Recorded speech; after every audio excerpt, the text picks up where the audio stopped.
is Gail Sawyer. I'm the chairperson of the Acton Public Ceremonies and Celebrations Committee. I thank you for coming today. On November 11th, 1918, at 11 a.m., the 11th hour of the 11th day of the 11th month, the armistice was signed, which ended the First World War. Thereafter, November 11th was celebrated as Armistice Day, with Congress making the date a federal holiday in 1938. Armistice Day was observed all over the United States by veterans' parades, public services, both religious and secular, with 2 minutes of silence to honor the dead. In 1920, the British unknown soldier was buried in Westminster Abbey, the burial place of kings and queens. That same year, a French unknown soldier was interred at the Arc de Triomphe in Paris, where a perpetual flame burns. In 1921, the American soldier, symbolizing the unknown dead, was chosen in an unusual way.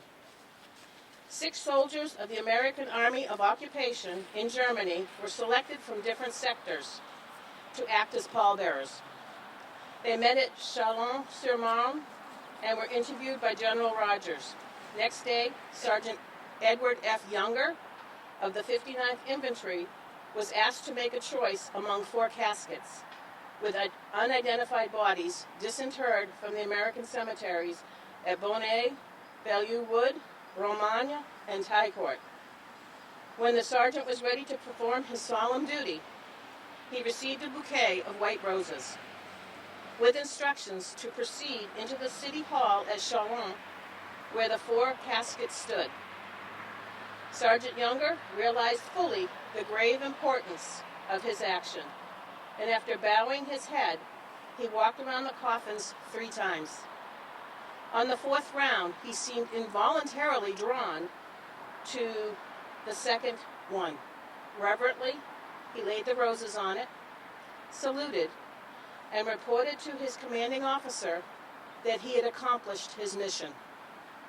The body of the unknown soldier was brought home on the cruiser Olympia, reaching Washington, D.C. on November 9th, 1921.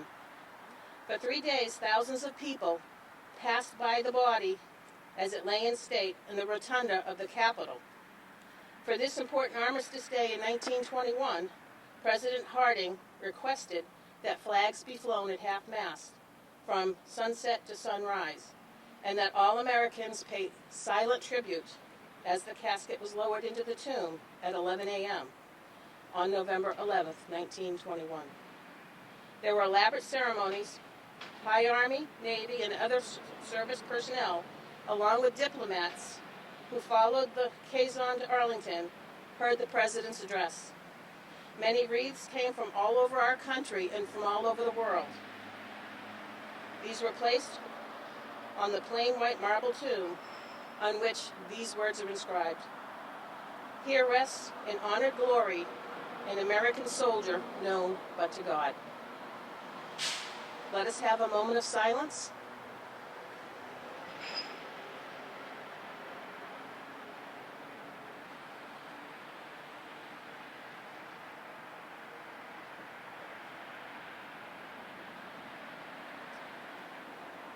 If you wish to participate in the following prayer, please bow your heads. Lord, keep our troops forever in your care. Give them a victory over the enemy. Grant them a safe and swift return, and bless those who mourn the losses. Amen. I would like to introduce the District Director of Veteran Services of Acton and Boxborough, James McCrae.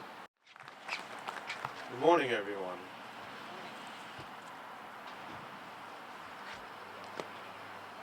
Now, if you could, please join me in the Pledge of Allegiance.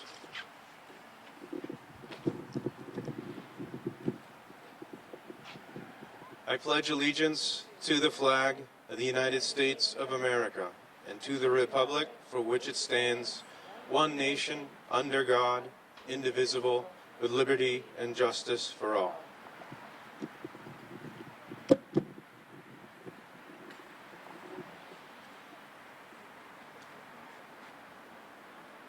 And now I'd like to read a proclamation from the Governor's office.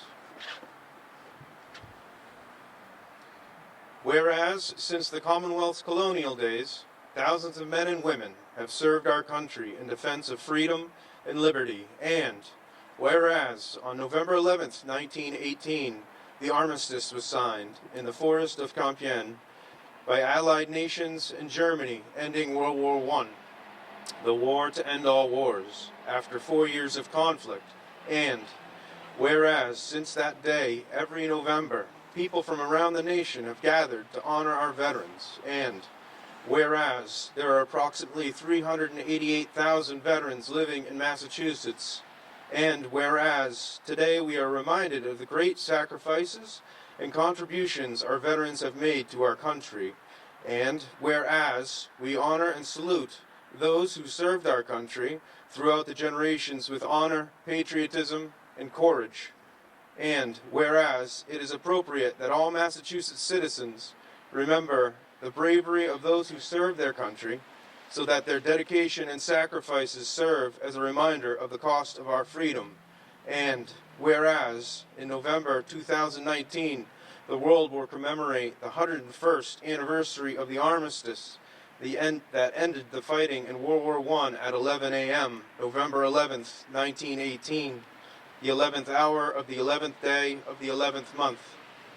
Now therefore I, Charles D. Baker, Governor of the Commonwealth of Massachusetts, do hereby proclaim November 11th, 2019 to be Veterans Day. Signed by Charles Baker, Karen Polito, Lieutenant Governor of the Commonwealth.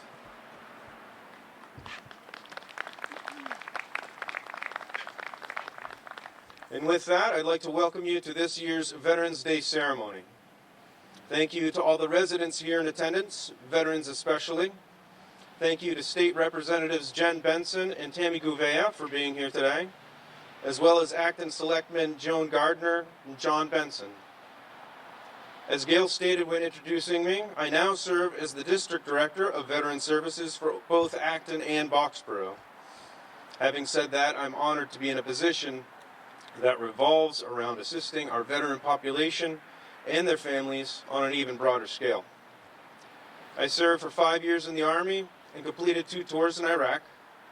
And since starting this type of work here in Acton in 2011, I've assisted many veterans who served in World War II, Korea, Vietnam, Gulf War, Iraq, Afghanistan, and other conflicts.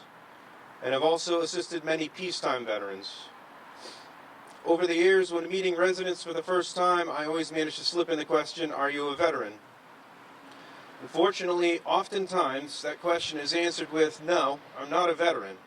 I mean, I served in the military for X amount of years, but I never fought in a war." My response is always something similar to the following. You are a veteran. You served in support of your country for X amount of years, and I thank you for that. You signed your name on the dotted line. I didn't know what those years were going to hold for you. In closing, whether a veteran served as a clerk in the military during peacetime or served in special forces with multiple combat deployments, both of those jobs are essential to the continued success of our military, and with that in mind, we need to honor equally anyone who takes that leap to put on that uniform. Again, thank you all for your participation in honoring our veterans, both past and present, in wartime and in peacetime. Thank you.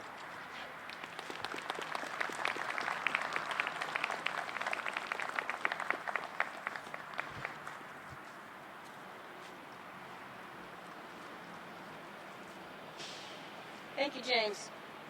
We will now lay wreaths and place a basket of flowers at the Veterans Monument, and representatives from the Concord chapter of the Daughters of the American Revolutionary will lay a wreath at the Isaac Davis Monument.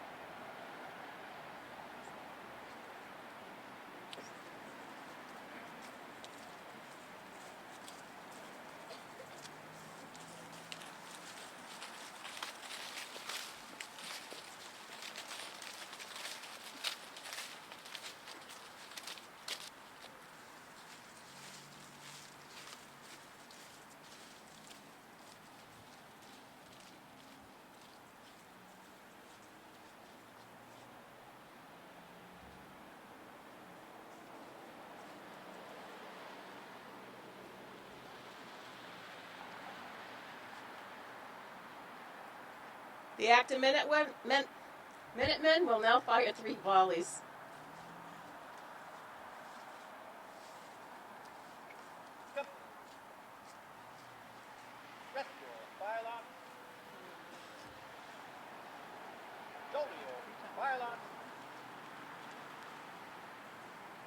Right about.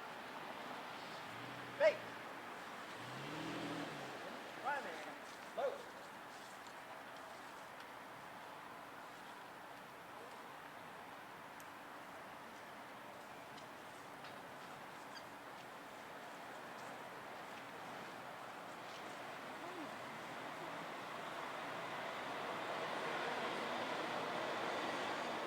Hey, ready.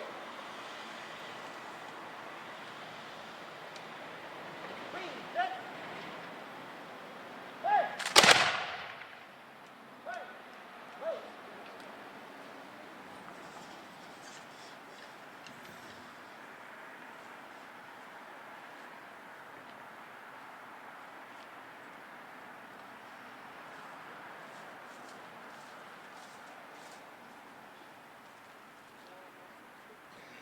Hey, ready. Freeze, set. Fire. Priming. Load.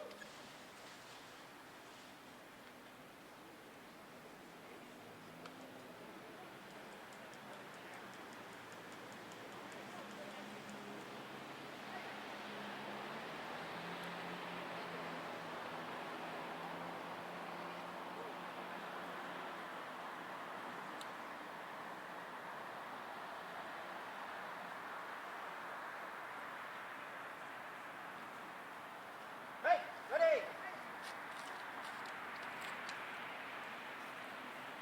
Freeze, set. Fire. Go. Fire lock. Secure your fire lock.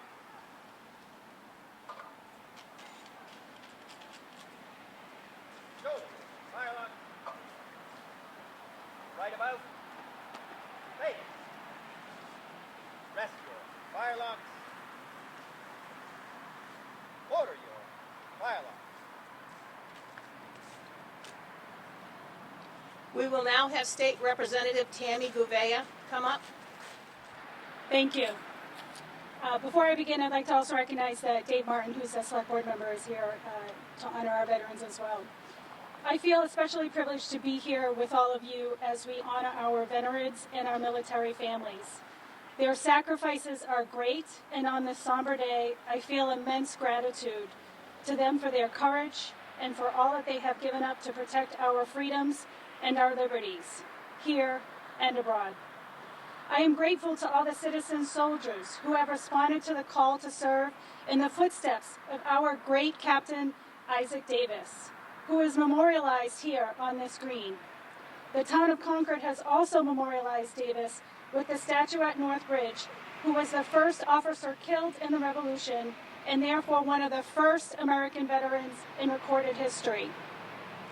The statue in Concord depicts Isaac Davis as a farmer, with his hand resting on a plow and his other hand holding a musket. These symbols remind us that the vast majority of those who serve are citizen soldiers. They are laborers and police officers, entrepreneurs, scientists, teachers, and nurses.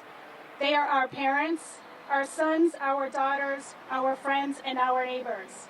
And they contribute to our communities, to our economy, and to their families every single day.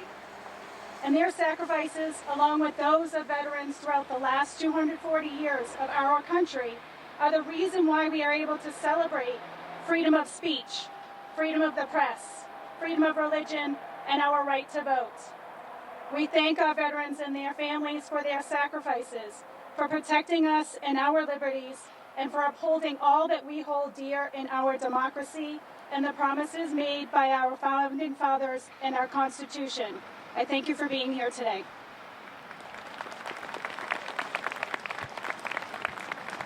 Thank you, Tammy.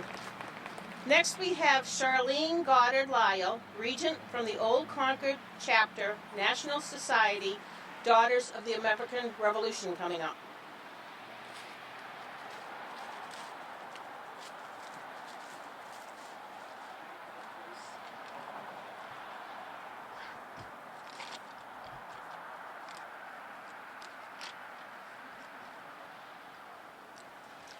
Thank you, veterans.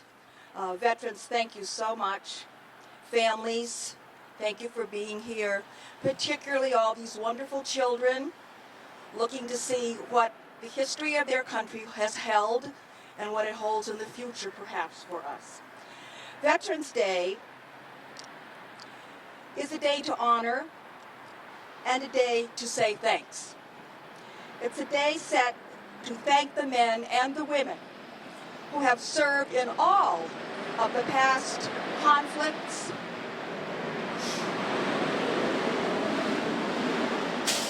and the past wars of this nation, but to particularly thank those veterans that we have living here and with us on the green of the Common of Acton today. As Acton looks at its veterans, we do remember what's already been mentioned about Isaac Davis. We remember our patriot veterans. Those patriots are those that love our country dearly.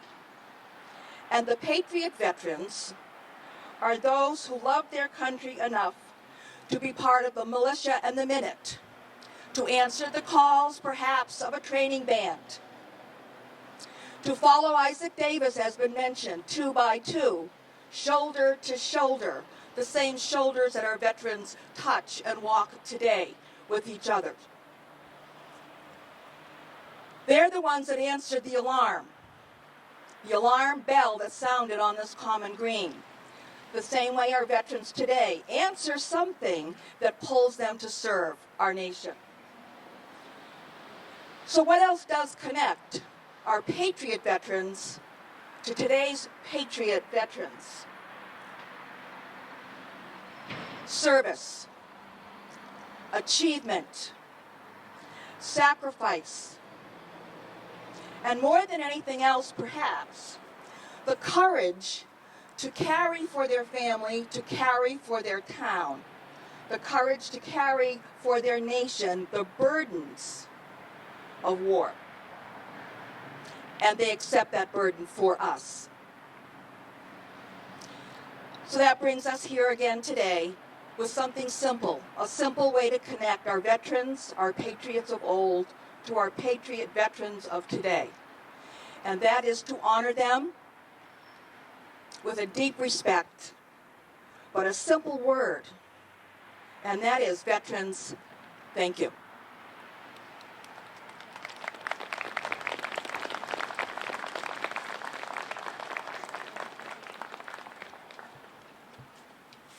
Thank you, Charlene. Now we will introduce Captain Steve Crosby and Janitor Toth of the Active Minutemen to present the history of the flags.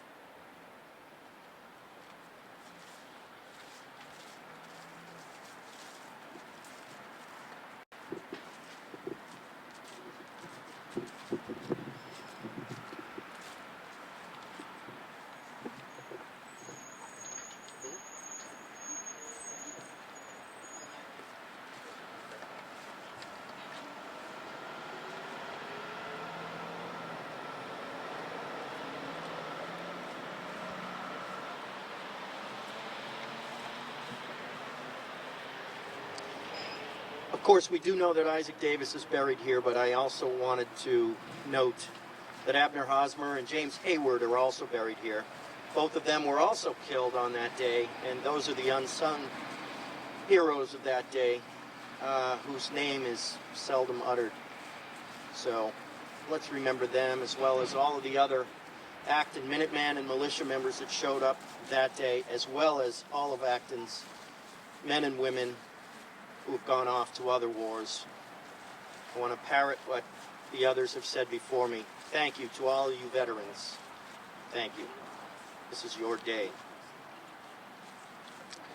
The Acton Minutemen were formed in 1963.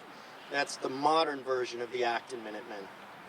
We were formed as a ceremonial organization for the purpose of perpetuating the historic part that gunsmith Isaac Davis and his Minuteman Company played in the fight at the Old North Bridge on the morning of April 19, 1775.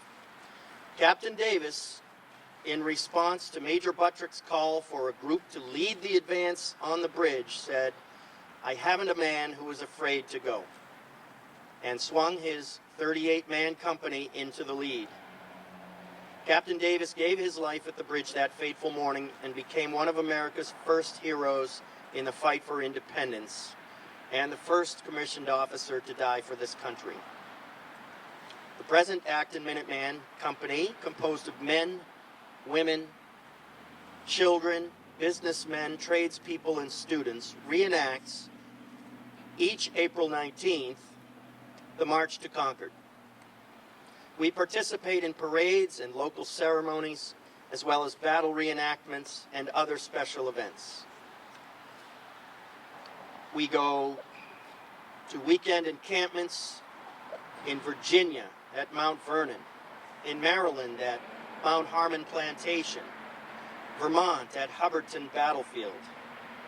And recently this year we hosted our own encampment and battle reenactment weekend in Newbury, Massachusetts.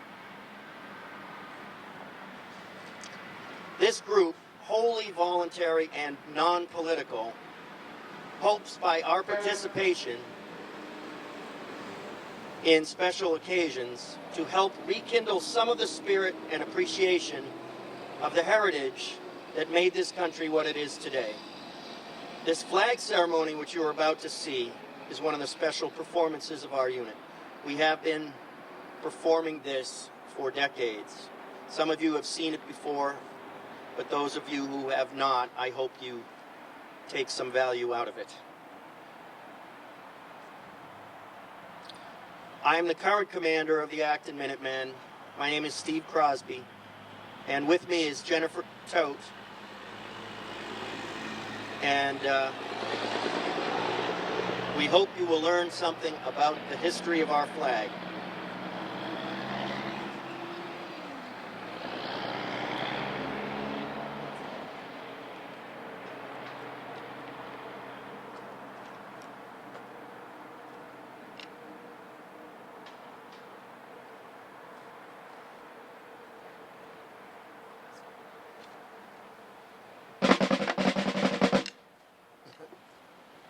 Men of Acton have served under many flags of our nation. Most notable are the Stars and Stripes, from the 13-star flag to the present-day 50-star flag. It is fitting and proper on this occasion, however, that we recall the banners of our heritage, the flags that men of Acton were first involved with during the birth of our nation, the banners that inspired and were inspired by the desire to be free from tyranny, but yet reflected the desire to carry forth some of the heritage of the mother country.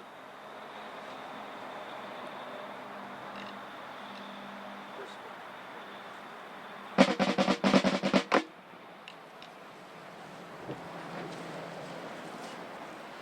second flag is the British Union Jack. As might be suspected, flags of English heritage were to play the principal role in the development of our early American banners. The Cross of St. George, a red cross on a white field, and the Cross of St. Andrew, a white cross diagonally on a blue field. They were combined in 1603 to form the famous Union flag, or Union Jack, that flew over the colonies for more than a century and a half, from Jamestown to Plymouth, Boston to Acton until 1775. The present-day British Union Jack is similar with an additional diagonal red cross.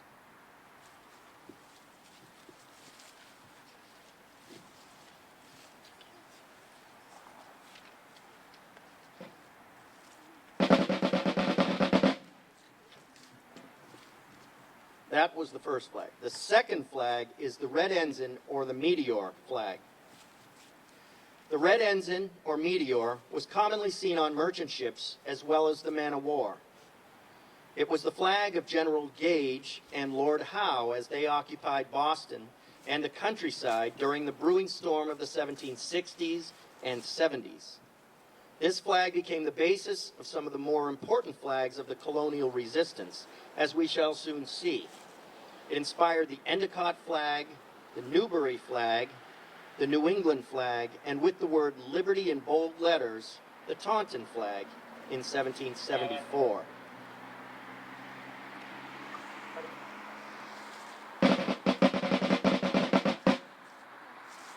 The third flag is the Colonial Ensign.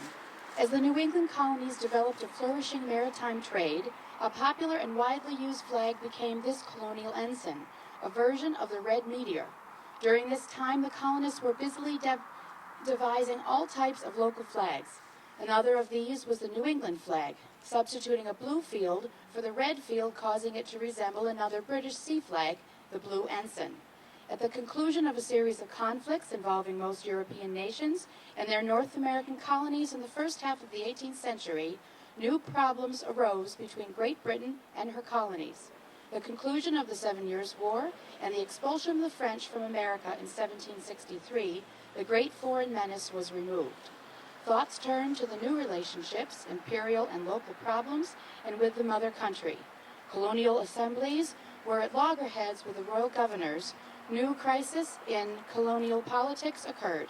The most notable was the Stamp Act troubles of the 1760s, subsequently the Boston Massacre of 1770, the Boston Tea Party in 1773, and the closing of the port of Boston in 1774 all set the stage for war.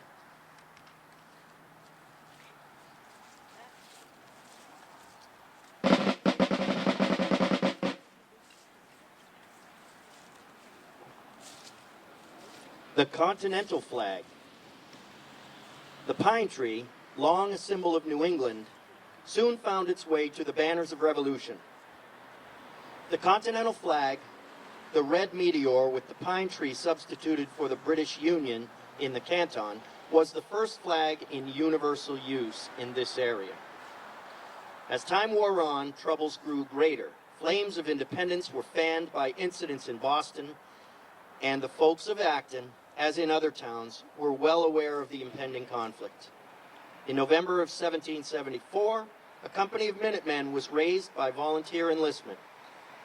Isaac Davis, a gunsmith by trade, was elected captain, and the company, by mutual agreement, met twice each week for instruction and drill. Bumpkins and yokels, according to the lobsterbacks of General Gage in Boston, were seeking to act in a military manner.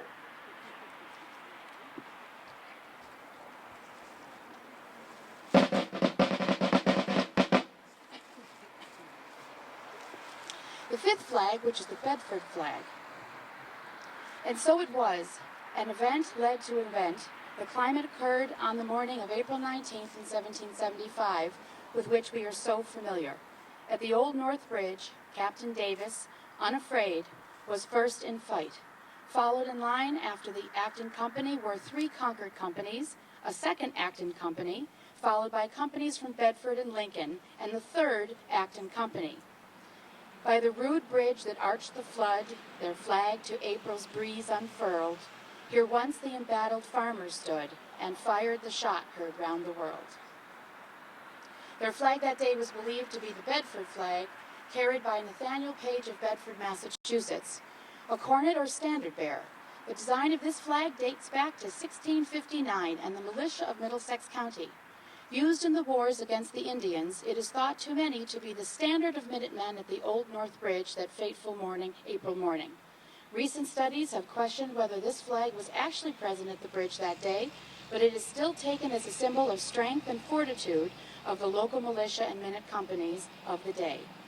In a direct confrontation against British forces at the bridge, Isaac Davis and Abner Hosmer of Acton laid down their lives. Men from Acton joined in the pursuit of the British, which followed the action at the bridge. James Hayward would lose his life in the afternoon at the Fisk House in Lexington. Others went all the way to Cambridge and joined in the siege of Boston that ensued. An old order died on April 19th, simply because so many ordinary citizens believed in and answered the call of liberty.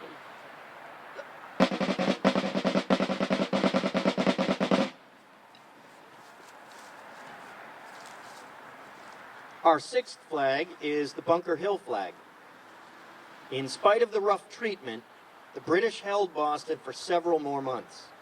They were blockaded on the land side by the thousands of volunteers from the more distant parts of New England who joined the Minutemen and militia to form the strong line encircling the city.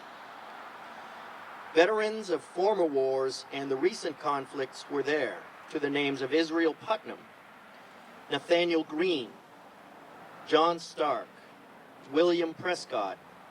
We must add the names of Acton's own, Hunt, Blanchard, Davis, Fletcher, Thorpe, Barker, and 18 others who fought in Colonel John Nixon's regiment with skill under this banner and the Pine Tree banner at Bunker Hill. June 17th, 1775.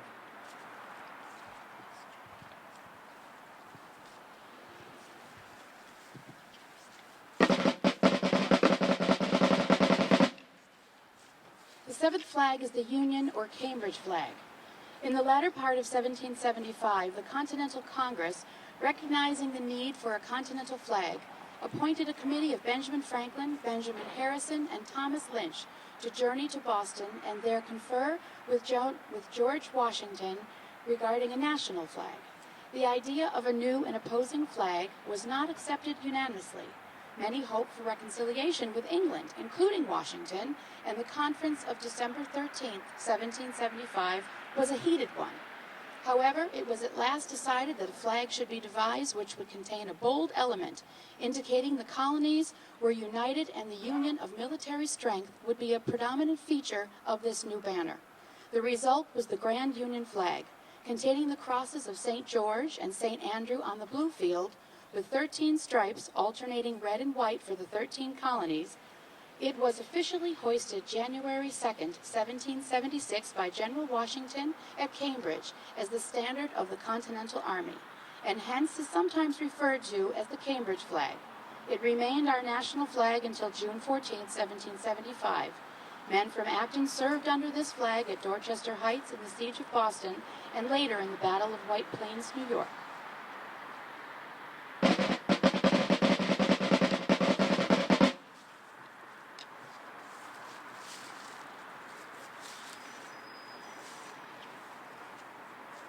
Our eighth flag is the Liberty Tree flag. On March 17, 1776, Lord Howe and General Gage, under pressure of newly positioned cannon of the rebels, were forced to evacuate Boston. Before evacuation, however, General Gage chose to cut down one of the symbols of resistance, the Liberty Tree, the rallying point of the Sons of Liberty. While the Union of Cambridge flag was the flag of the nation, symbolic banners of local resistance continued to be used. The Liberty Tree banner was born to perpetuate the symbol of continued resistance to British rule in Massachusetts and the nation.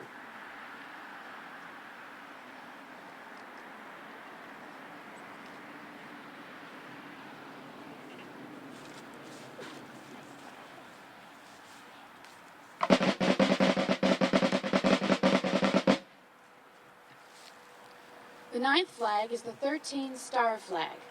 In 1777, it is said that a committee consisting of General Washington, Robert Morris, and Colonel Ross called on Betsy Ross and asked if she could make a flag after the design they showed her.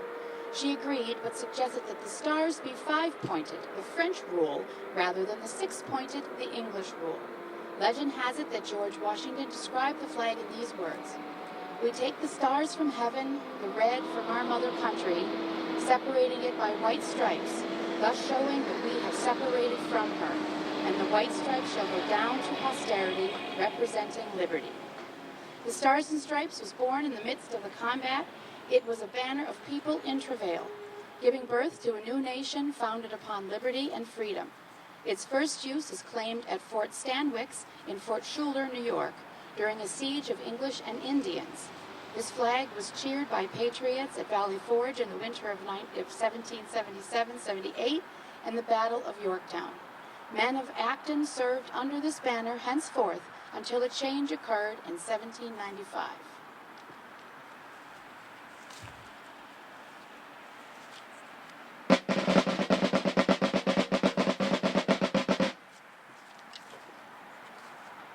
Our 10th flag is the 15-star and 15-stripe flag. With the passage of time, new states were admitted to the Union, creating a new problem for our flag's design. It was intended that one star and one stripe would be added for each state. On May 1st, 1795, it was provided by Congress that the national flag should have 15 stars and 15 stripes, representing the addition to the Union of Vermont and Kentucky. This flag, in use from 1795 to 1818, became affectionately known as the Star-Spangled Banner. It derived its fame flying over Fort McHenry during the British bombardment the night of September 13th, 14th, 1814. Francis Scott Key, a Baltimore lawyer, was detained by the British while seeking the release of friends. After a night of anxiety, at dawn the flag still flew, and Key was inspired to write the immortal words of the Star-Spangled Banner. This banner also flew on the Constitution, on the Tripoli expedition of 1805, and was the first flag carried across the continent on the Lewis and Clark expedition in 1804 to 06. Men of Acton served under this flag during the War of 1812.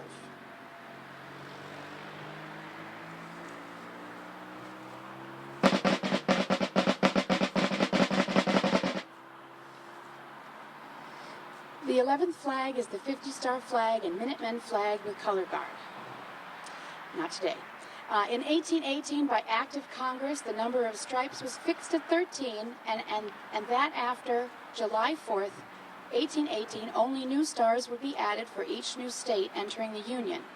In 1818, our flag was at 20 stars. By 1848, at the close of the Mexican War, our flag had 29 stars.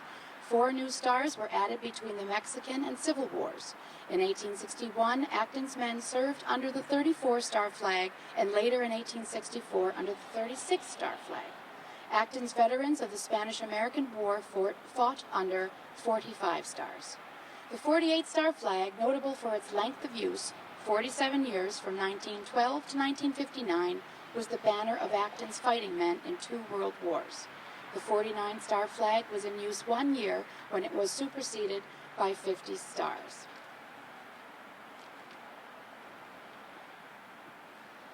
As we look back on over 200 years of history, we are reminded that our forebears, under many different banners, have given the last full measure. The last full measure to preserve the right of free choice in governing themselves, and the 4 essential human freedoms: freedom of speech, freedom to worship, freedom from want, and freedom from fear. They remind us also that freedom is not without its price and its obligations, today as it was in their day. Acton's Minutemen of today march in memory of April 19, 1775, and those men who have gone since that time, with a new banner commemorating the heritage of the past, a pride and responsibility in the present, and a hope for the future. And we, too, are not afraid to go into that future. I hope you have enjoyed this presentation, and I thank you for coming out on this Veterans Day.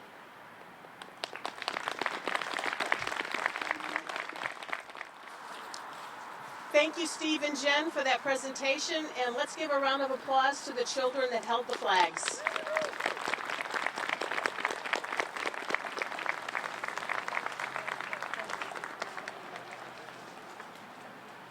If you would like to join us in the benediction, please bow your heads. May God give us grace to lift up those who were strengthened in the crucible. Stand with those who still bear its marks. And most of all, never, never, never forget the debt of gratitude we owe them. Never forget. Amen. I'd like to thank you for coming to this year's Veterans Day ceremony. I know that there's a national moment of silence at 3:11 for 2 minutes. Don't forget that, please. Thank you.